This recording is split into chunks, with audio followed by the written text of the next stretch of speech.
Вождю пролетариата все это и в страшном сне бы не приснилось. Лос-Анджелес, центр западного Голливуда, и Ленин, такой сияющий. На голове Ильича балансирует Мао Цзэдун в женском обличии. Сама фигура Мао Цзэдуна, она в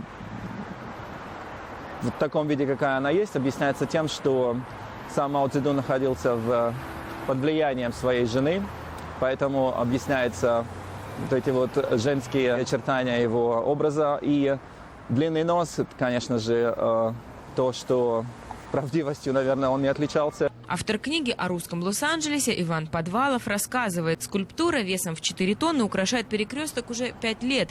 Дело это рук двух братьев Гао, скульпторов из Китая, чья семья пострадала во время культурной революции. Путь стального Ильича, так же, как и путь его коллеги по коммунистическому цеху, был долог и тернист. Оба они made in China, но в Китае железные вожди не прижились. Там скульптуры запретили и пустили по миру. Вначале коллеги гостили в Канаде, потом осели в Калифорнии. В Россию этих коммунистов никто не звал. Для России, наверное, это тоже невозможно так же, как и для Китая. Я не думаю, что в России этот монумент мог бы стоять.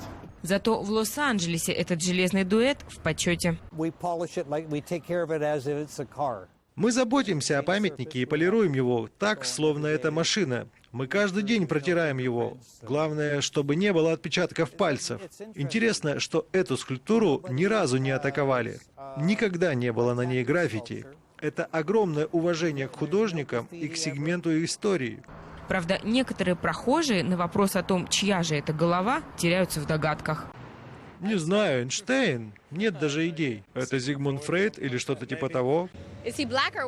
А он черный или белый? Я понятия не имею, кто это. Это Сталин? Нет? Как его зовут? Ленин? А он хороший? Это Ленин. Не Джон Леннон, а Ленин, который когда-то правил.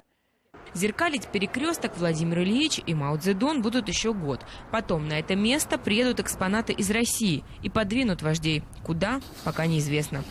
Ангелина Багдасарян, Вазген Варжибетян. Настоящее время. Америка.